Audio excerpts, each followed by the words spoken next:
Good morning, guys. It's another beautiful day in the Dominican Republic, and welcome to my channel. My name is Will, and as you know, I've lived in 5 countries in 4 years, and I'm still traveling.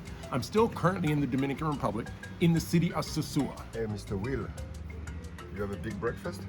No, it's not a big breakfast. Today, we are going once again to the school, which we call the School of Life. It's a school and a charity for underprivileged kids here in the Dominican Republic. And so this is my donation today. I have garlic, onions, bread, but also too, the main reason why I'm going is because I'm doing a consultation with the gardener of the school, because the school tries to be self-sustainable. And what I'm gonna do is help her understand the importance of a compost and also working that compost into the soil. We also have a major donation today from a horse ranch. They're delivering horse poo, manure, which is awesome. And guess what? I'm going with 2 of my favorite people that I've met here in the Dominican Republic, Mari and Wiska. So we're gonna have a good day today.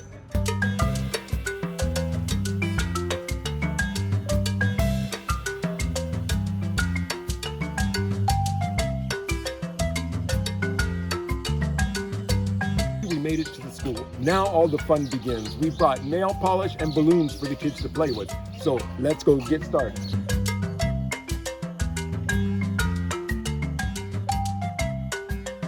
See the fingernails. Yes, everybody show your nails.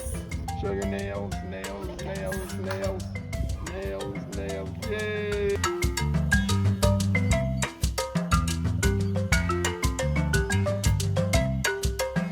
And look, Wiska has 2 boyfriends. Oh, yeah. Love is in the air for everybody. Yes.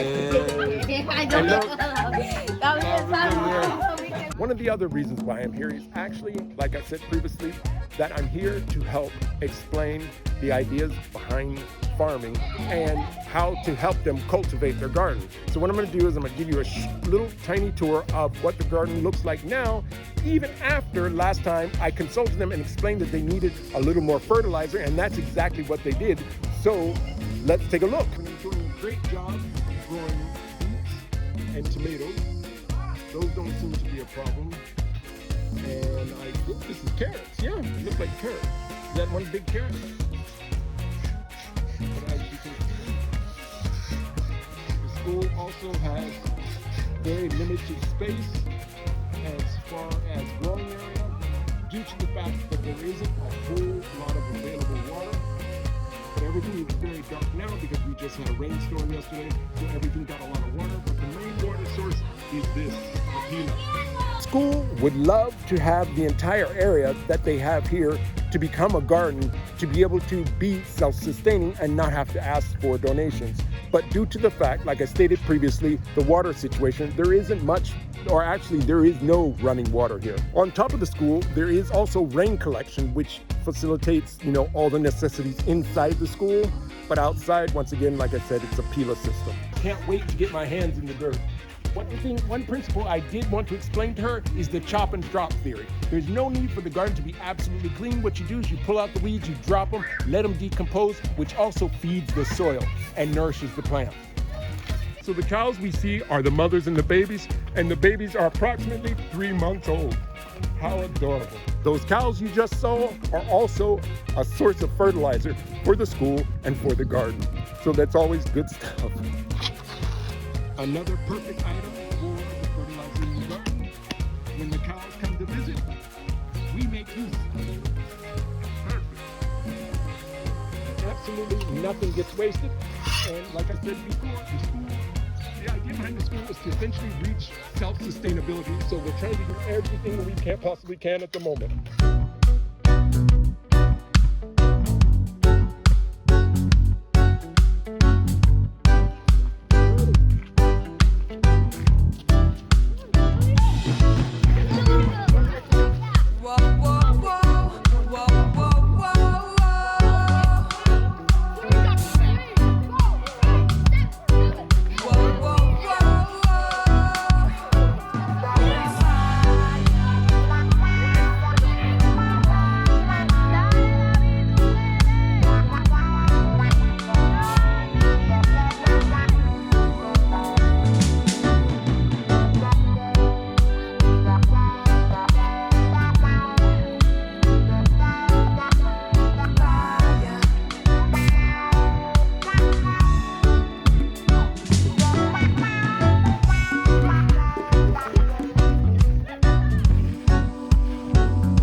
say goodbye, adios with all the kids.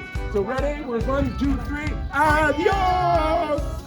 Adios! And muscles! Come on, guys! Muscles! Muscles! Pose! Pose! Muscles! Muscles! Okay, guys, that's the end of the video. And if you enjoyed this video, you know what to do. You smash the subscribe button, you hit the like, and also ring the bell so that every time I post a new video, you're able to see it. One thing also too I want to say is if you are interested in being a part of this amazing charity, I will leave the address in the description, but also too, you'll see it on the screen below. And one other thing, I want to give an amazing shout out to the Singing Horse Ranch that donated the manure at the time that we were there. So I guess it's time to say goodbye. Remember, there's always hope. Always hope. Hey.